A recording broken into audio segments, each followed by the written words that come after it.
Polyvagal theory, a science of safety.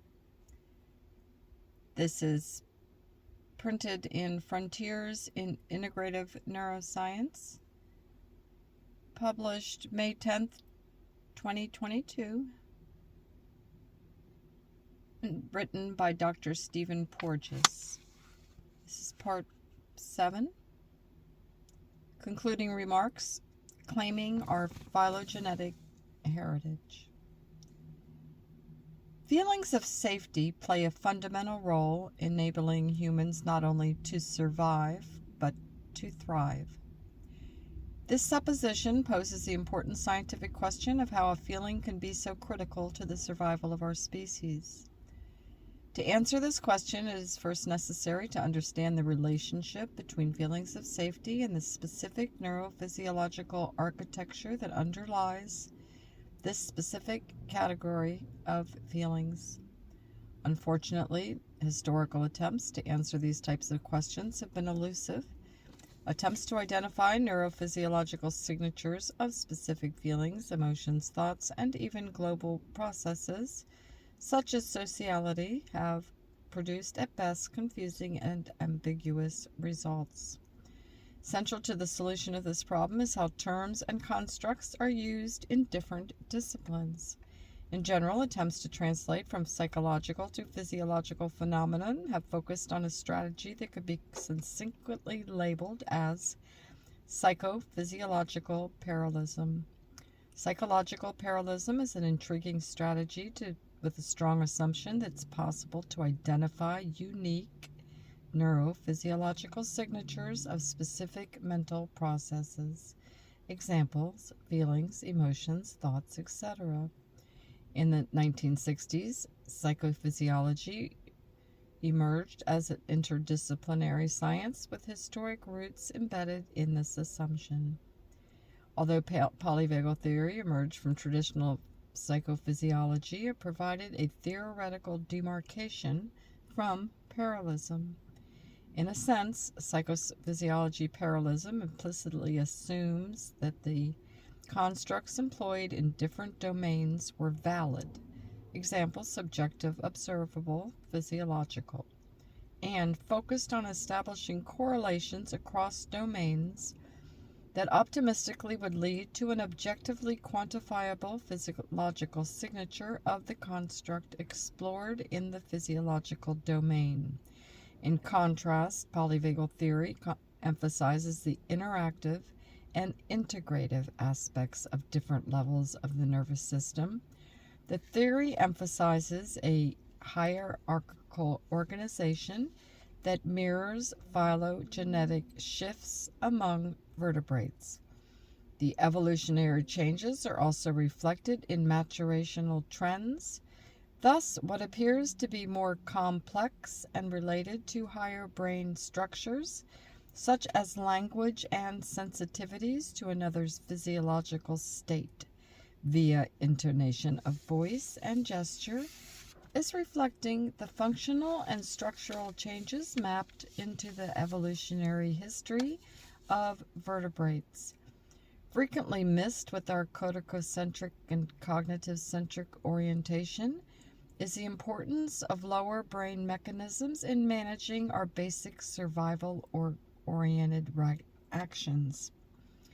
Although the less complex, earlier evolved systems are often repurposed in mammals, they remain survival-oriented and are efficiently available to support states of defense when survival is challenged.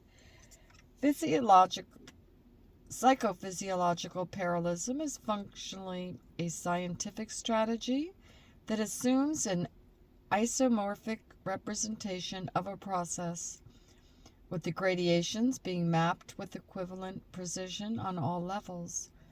An alternate and more parsimonious strategy would be to organize the nervous system into a hierarchical format in which neurophysiological processes related to basic biological predetermined survival needs are required to be managed successfully before higher brain structures are functionally given axis to be activated for problem solving, creativity, and even sociality.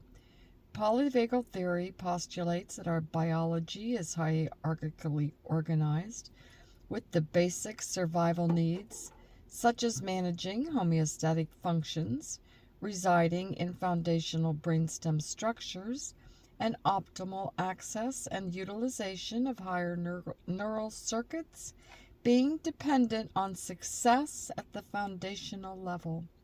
Polyvagal theory provides insights into what the hierarchy is and how it can be identified and potentially monitored.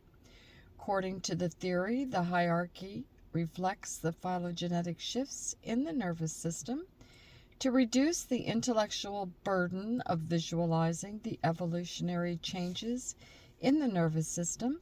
Polyvagal theory focused on the phylogenetic transitions of the autonomic nervous system. Specifically, the theory focused on the functional consequences of how the autonomic nervous system was repurposed during the transition from asocial reptiles to social mammals.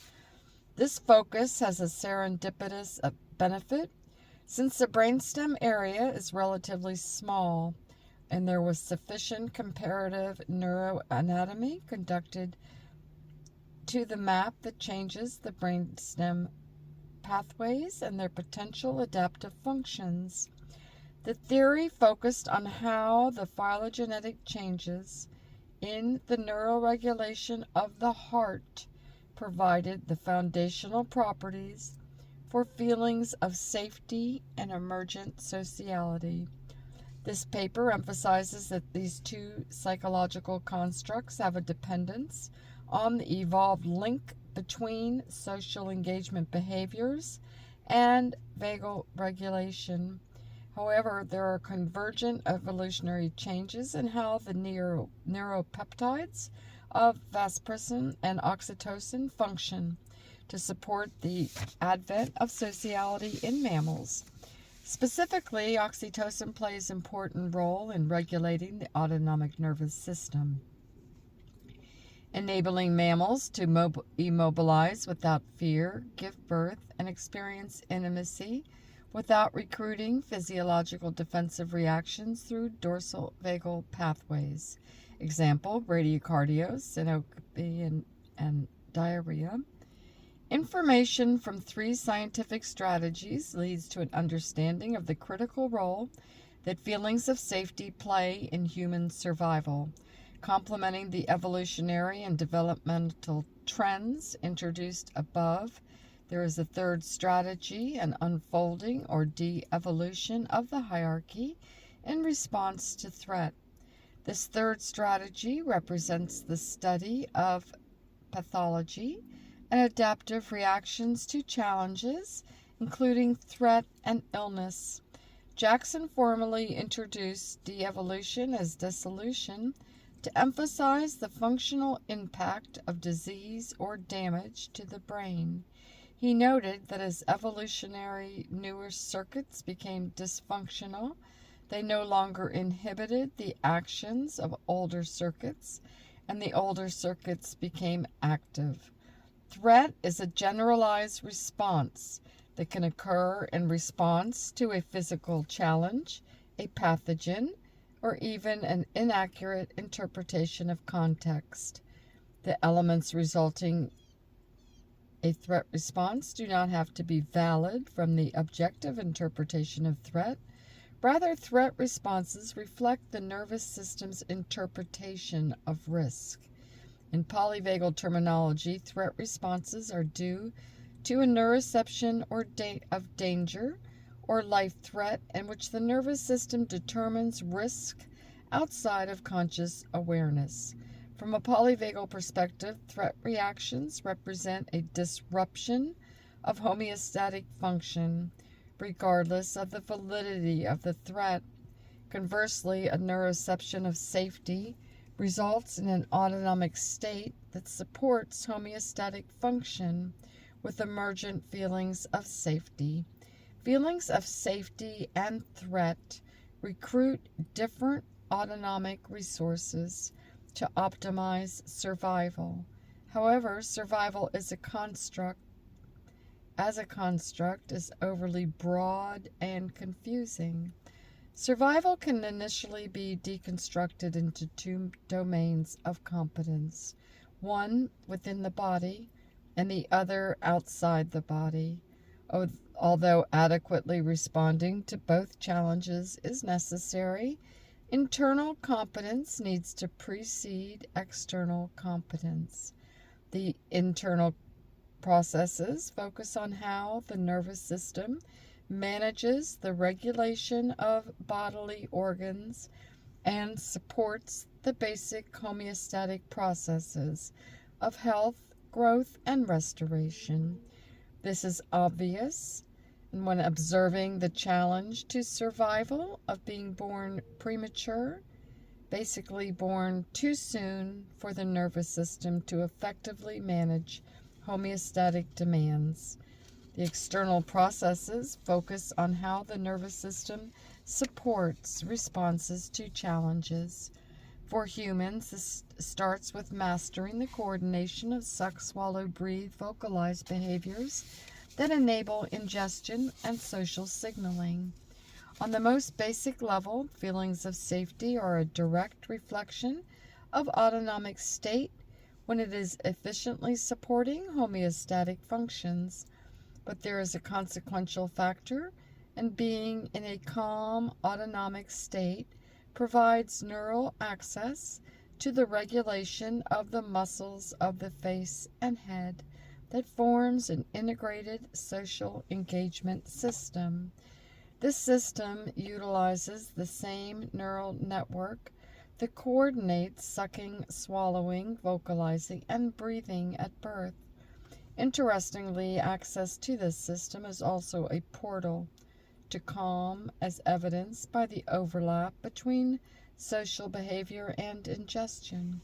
Thus, the feelings of safety not only reflect a calm autonomic state supporting homeostatic functions, but are effectively regulated via the ventral vagus, but also provide access to the special visceral efferent pathways that also originate in the ventral vagal complex that enable social communication.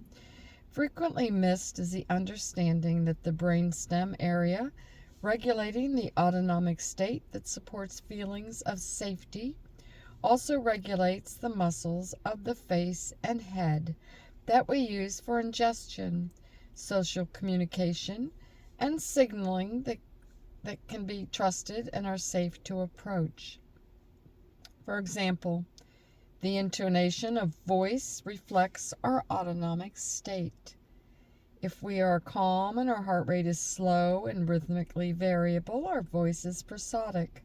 The intonation of voice reflected in prosody is the product of vagal pathways regulating laryngeal and pharyngeal muscles.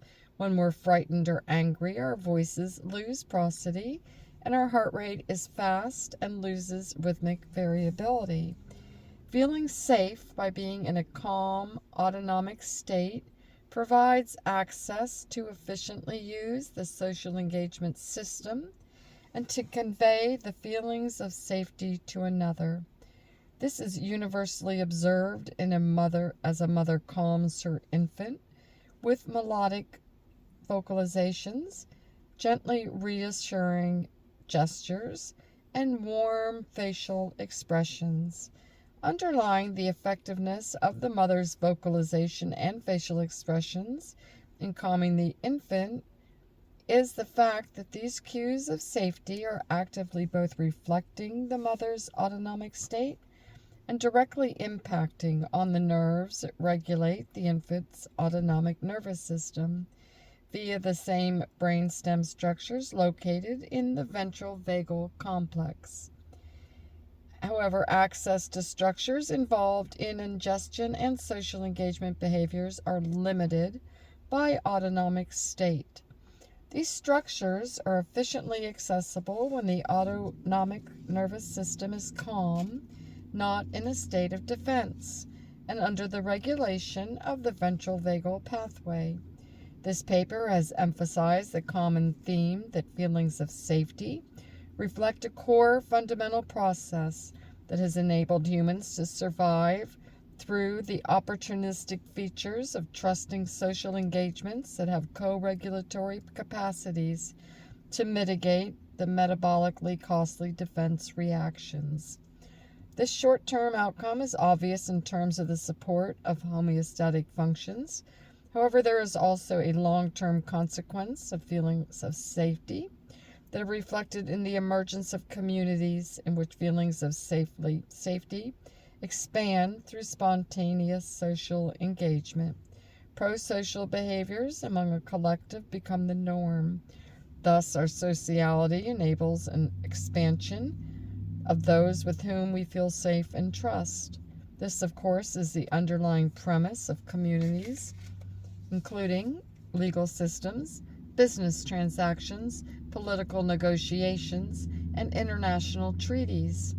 Through the study of neurodevelopment and phylogeny, we can extract foundational principles and their underlying mechanisms through which the autonomic nervous system leads to feelings of safety and opportunities to co-regulate. The study of mental and physical illness provides a convergent research strategy to confirm these principles, since illness is a trigger of dissolution, which functionally disrupts autonomic regulation and compromises social engagement behaviors. The foundational principles are outlined, and the principles succinctly form a hierarchy that leads to an optimization of health as well as mental, social, and behavioral processes. An acknowledgement of these principles in daily interactions and societal institutions would reinstate processes that would support the qualities of human experience, in which feelings of safety form the foundation of a healthier and more productive society. These principles highlight the validity of a science of safety that, when implemented in societal institutions, ranging from healthcare to education, would enhance health, sociality, and lead to a greater productivity, creativity, and a sense of well-being. In a way, by respecting our need to feel safe, we respect our phylogenetic heritage and evaluate sociality as a neuromodulator and functionally provide the scientific validation for a societal focus on promoting opportunities to experience feelings of safety and co-regulation. In summary, feelings of safety and threat are subjective interpretations of the autonomic nervous system communicating via interoception with higher brain structures. As humans, we're on a lifelong quest to feel safe. Polyvagal theory deconstructs this intuitive truth into a plausible neuroscience with testable hypotheses and objective neurophysiological indices. Functionally, this quest to feel safe is a product of respecting the important functions of neuroception and the powerful role of co-regulation and other attributes of sociality as a neuromodulator that can optimize health, growth, and restoration. Funding. This work was supported by gifts to the Traumatic Stress Research Consortium from the Dillon Fund, Chargeway Stuffing, and the United States Association for Body Psychotherapy.